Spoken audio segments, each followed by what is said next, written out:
चलिए शुरू करते हैं बिना वक्त गवाए। आपके घर में कोई ना कोई चेयर ज़रूर होगी ऐसी स्टेबल, ना हिलने वाली।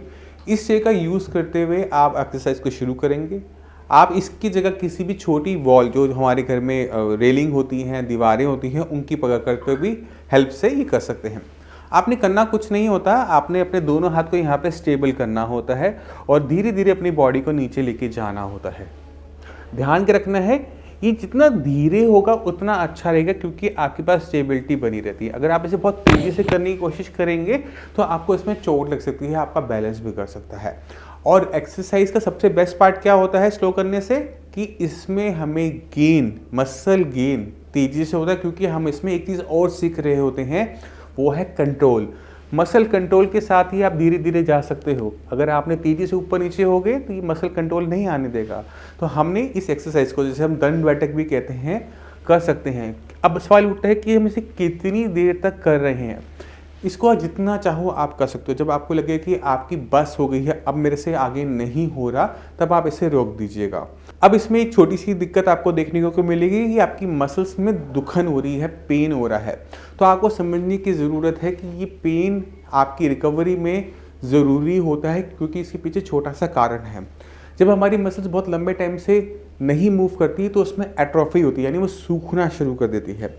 जब हम एक्सरसाइज करना शुरू करते हैं तो हमारे जो मसल्स के रेशे होते हैं, जो छोटे और बड़े होकर हमें चलने की ताकत देते हैं, वो फटना शुरू कर देते हैं। कुछ रेशे उसके फट जाते हैं और वो फिर अपने आप धीरे धीरे बढ़ना शुरू होते हैं। अब जब वो जुड़ना शुरू करते हैं तो वो पहले से बड़े और मोटे होते हैं।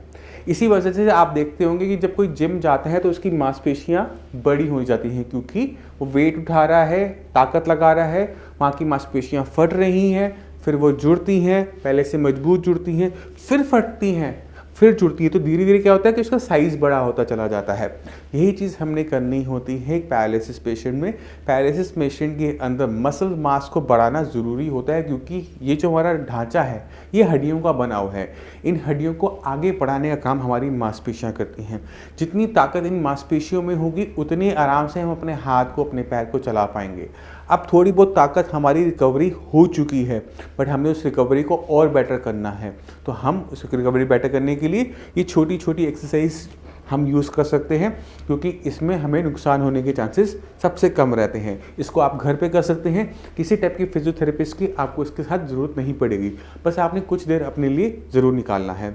अब सवाल ये उठता है कि सिर्फ क्या एक्सरसाइज कर लेने से, ये दंड बैठक कर लेने से क्या हमारा पैरालिसिस ठीक हो जाएगा?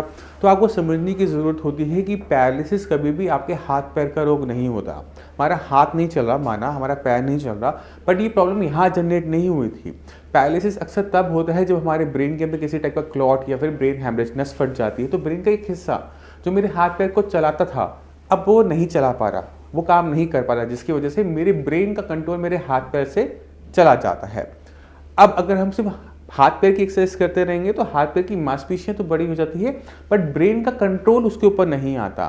तो जब भी आप पैरालिसिस का ट्रीटमेंट स्टार्ट करें तो आपको ध्यान क्या रखना है कि जिस तरह से हम एक्सरसाइज करके अपनी मांसपेशियों पर ध्यान करते हैं, उसी तरह हमें अपने ब्रेन पर भी ध्यान देना है कि ब्रेन के अंदर जो न्यूरोप्लास्टिसिटी है वो ऑन रहे, क्योंकि तभी आप सीख पाएंगे। और अक्सर आपने देखा होगा कि पैरालिसिस में आप एक्सरसाइज कर रहे हैं बट उसका रिजल्ट निकल कर नहीं आ रहा। ये रिजल्ट इसलिए निकल के नहीं आ रहा होता क्योंकि एक्सरसाइज करने से मसल्स तो बड़ी हो रही हैं, वो हेल्दी हो रही हैं, बट ब्रेन उसे चलाना सीख नहीं पा रहा। जब हम ये दोनों चीज़ें साथ साथ करेंगे तब जाके हमें पैरालिसिस के पेशेंट के अंदर रिजल्ट्स देखने को मिलते हैं।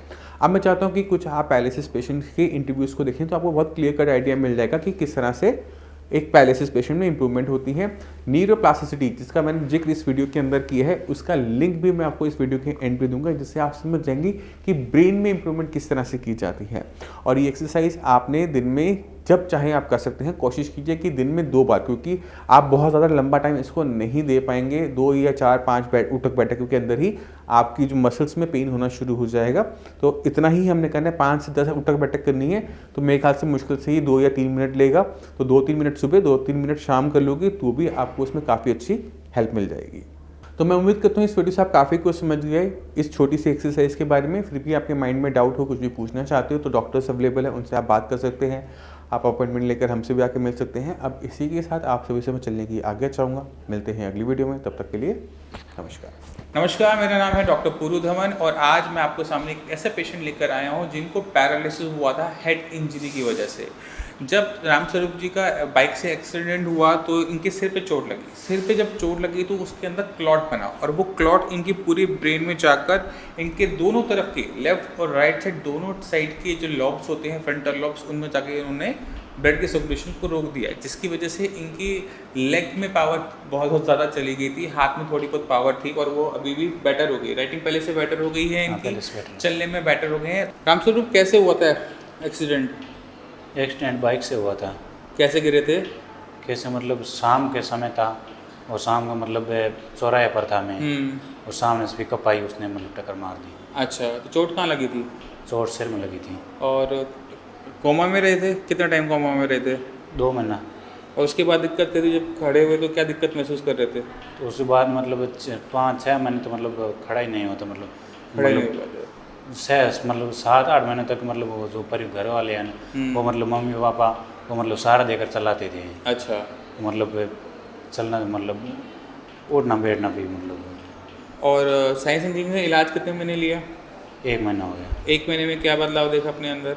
1 महीना मैंने जो मतलब मैं पे मतलब घर के जो सीढ़ियाँ हैं मतलब चौकी पर चढ़ता हूँ, तो मतलब वो मैं पहले मतलब सहारा लेकर चढ़ता था, तो मतलब उस मतलब 1 मंथ में ये सुधार हुआ है कि मतलब उस पर चौकी पर मतलब बिना सहारे चढ़ जाता हूँ और उतर जाता हूँ। हाथ में कोई बदलाव नजर आया? हाथ तो मेरा वैसे पहले थे मतलब ठीक ही था। ठीक था, पहले से ठीक था। हाथ में ज़्यादा मतलब दिक्कत नहीं थी। पहले से सुधार हुआ लिखने में, लिखावट में? हाँ, लिखावट में बहुत सुधार हुआ। लिखावट में सुधार हो गया, फाइन मोटर स्किल्स उसमें थोड़े से आ गए। और चलने में सुधार क्या लगा? चलने में मतलब मेरे को मतलब काफ़ी मतलब पहले से मतलब 10-15% सुधार लग रहा है। तो अब रामस्वरूप जी आपको थोड़ा सा चल के दिखाएंगे कि कितना फर्क है।